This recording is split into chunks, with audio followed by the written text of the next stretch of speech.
Hey there everyone. I want to start off by saying that my daily videos I haven't been doing for a little while, and that's because I've been busy with other stuff.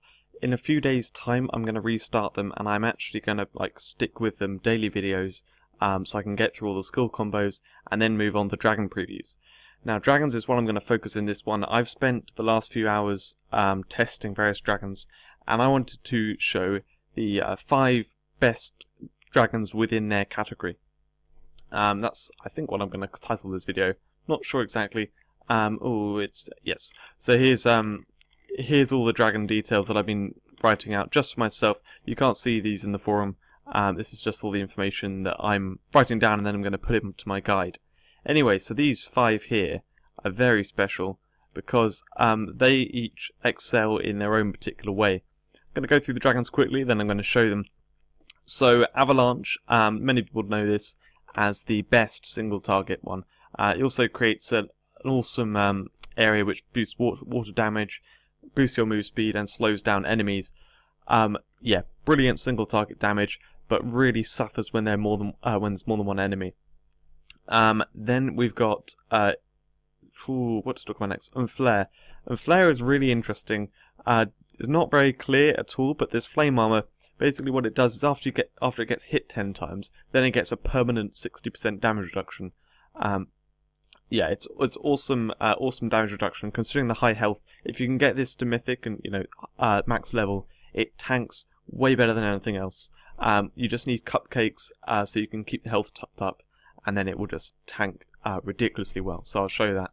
Then we've got Ignis. Ignis is the best all-round, the best damage dragon for area of effect. So it can kill off lots of enemies. It can be surrounded by enemies and kill them all off. This actually got a buff when it got made into a tank dragon. This was an attacker dragon, and they made it a tank one. So its damage is really low, but the health has been boosted. And actually, on this skill, Scorched Land, the damage multipliers are so big that it doesn't matter the damage is low. Actually, the damage output is incredibly good. It's better than any other dragon for damage output, and it tanks really well. It tanks really well. It's got high health. It doesn't tank stupidly well, super well. But anyway, and then we've got Xeno. I think that's how you say it, Xeno. This one is just generally all-round amazing. Brilliant damage output, close to that of Ignis, and again, all area of effect. It then survives super well too. It's got a little heal over time defense buff thing that's on there, and so yeah, you can't take it into incredibly tough stuff like the top challenge maps, but if you take it into something normal, it will do incredibly well, and it actually fights in melee. It fights better in melee. Anyway, that's one of my favourite dragons. It's a brilliant all-round dragon. And then Zhulong. This is one of the ones which I found out just now from testing it. These twin clones, they have ridiculous pet damage. They deal pet damage, it's not based on the stats on the dragon. So it's based on the map difficulty. And the pet damage from each hit from the minions, I call them, does 4,500 pet damage. Once you train it up, it does 6,000 pet damage with each hit. It's ridiculous. So I'll show that. Anyway, so let's go on with the first dragon. I'm going to be showing these all in the Kingsroad Creek challenge map. So it's 100,000 suggested power. And yeah, there you can see, that's the skill there. Does brilliant damage to a single target. But as you can see, kind of struggles with more than one. But yeah, wipes out individual targets. And against something like this actually has a lot of health. So that's why I didn't die. But you'll see in any tournament map boss, it kills it off almost as a one-shot, and otherwise buffs you with the other stuff. So the next, I'm not really going to go into that anymore because it's something which a lot of people know about anyway, so yeah, it's not going to show it. Next one I'm going to show is Ignis. So Ignis will create the fire zone. Oh, we didn't do it yet. Creates a fire zone, which will do a lot of damage to enemies. It doesn't crit, so what that means is it's good damage, nice and consistent, but yeah, oh strange, he's not doing the fiery zone. I'm not sure why this is. Maybe it's because Avalanche kind of screwed him up. Hold on a second, let's just restart the map. I said that, I paused the video, and then 2 seconds later he used his fiery zone. Anyway, so wait, let me just heal him up. He does need healing because he hasn't got like defense buffs, and he hasn't got like heal over time. So yeah, basically, if you use him against tough enemies, he's going to get hurt, and he's going to need some healing with a cupcake. But cupcakes are farmable. So what I'm going to do here is I'm going to group together all the enemies. So he has to face them all at once. He used his fiery zone down there a little while ago. Okay, we've got it back now. Now, where this really does so much damage is that it stacks 2 on top of each other. Now, normally with Avalanche, stacking 2 on top of each other does absolutely nothing. The bonus to water is still 50%. The movement speed bonus is still 50%. And yeah, so there's just no point. However, with this, the damage is doubled, and that's really where the damage output goes crazy, because as a tank dragon, he will go next to the enemy, the target, and then he will place one beneath him and one beneath the enemy, i.e. both in the same place, and then he just does incredible damage to everything nearby. Anything that stands in it's going to start getting hit lots, and as you can see, it's taking out these enemies quite nicely. If you can compare that to Avalanche that we saw before, it gives you a good kind of idea. Now anyway, I'm just going to go to the boss, so you can kind of see that going on there, like how he does with the boss. It is a bit annoying that he does use the fiery zone from a distance the first time he uses it. As soon as he sees an enemy, he'll use it, so you get the sort of one that's where he was and doesn't really do much. But then, as he gets into the combat, he places them both down, and yeah, the fiery breath as well. That does increase damage when he's in the fiery zone, and it does quite a lot.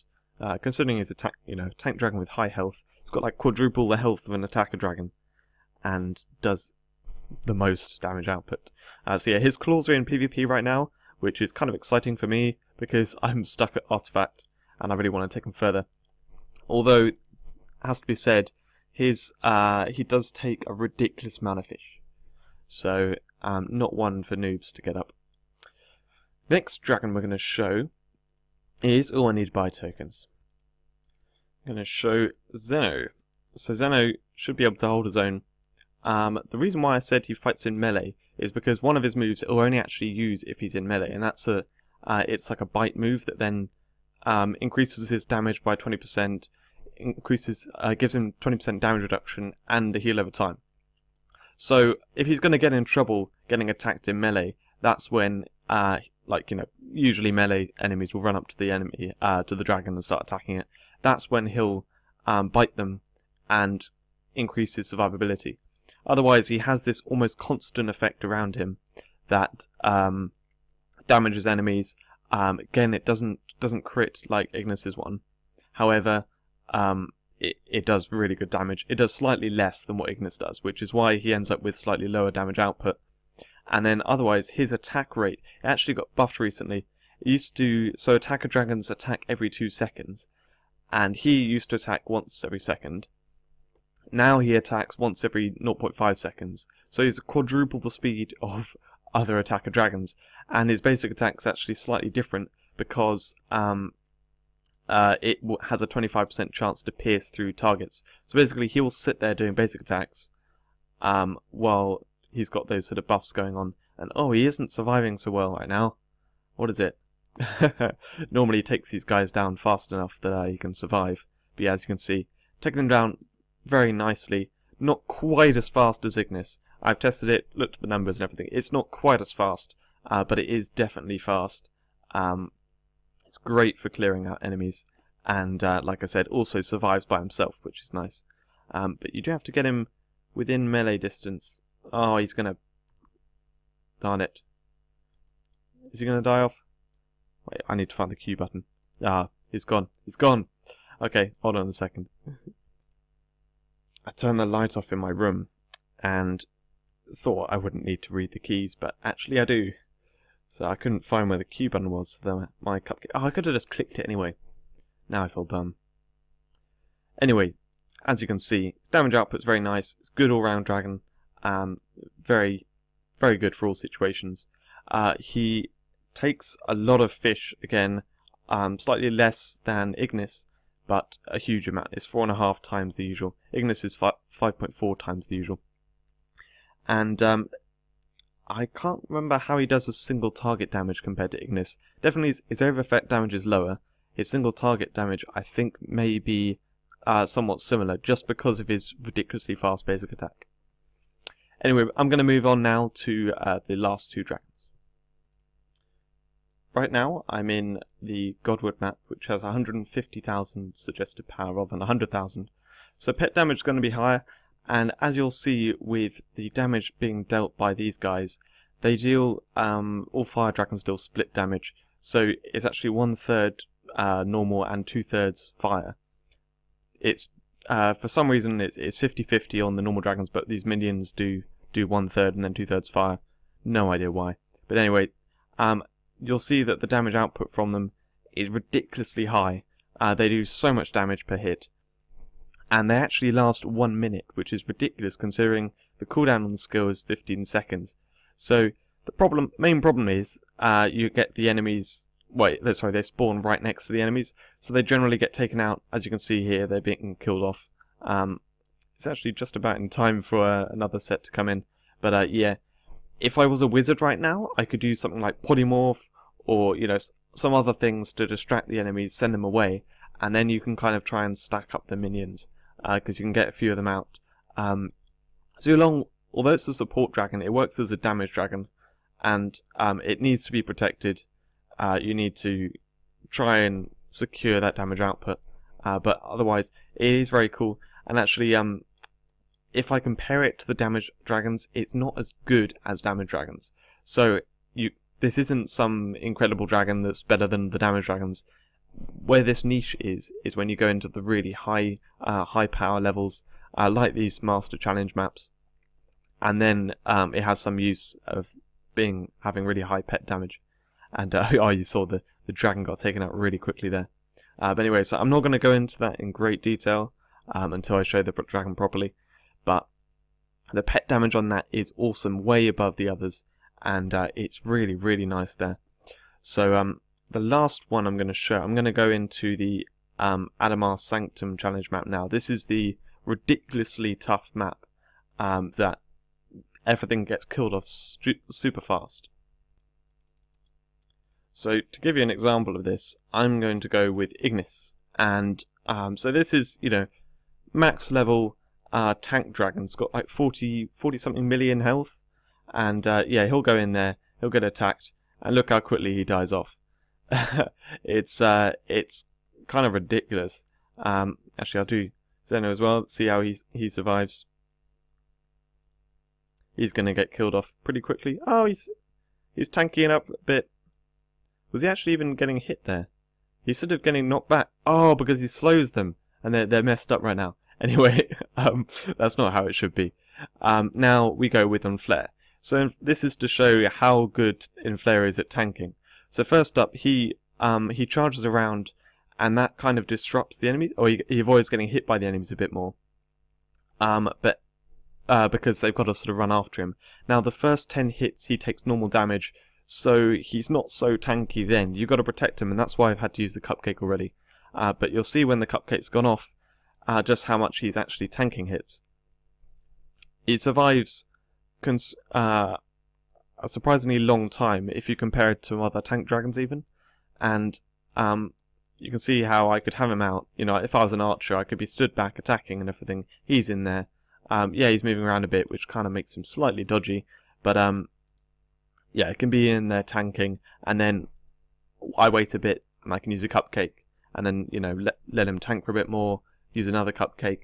He survives really, really well, and I think this may be the key to doing some of the really tough ones, like Ragnar. Ragnar's like the toughest story map boss, and if you could put Enflare out, he might be able to tank well enough that then you can stand back and attack Ragnar from far. Anyway, so Enflare's a pretty cool one, and all 5 of these dragons are really cool in their own little niche. They all are good in their own category. So I hope you enjoyed the video, and I will get on with my daily videos in a few days. Thanks very much for watching.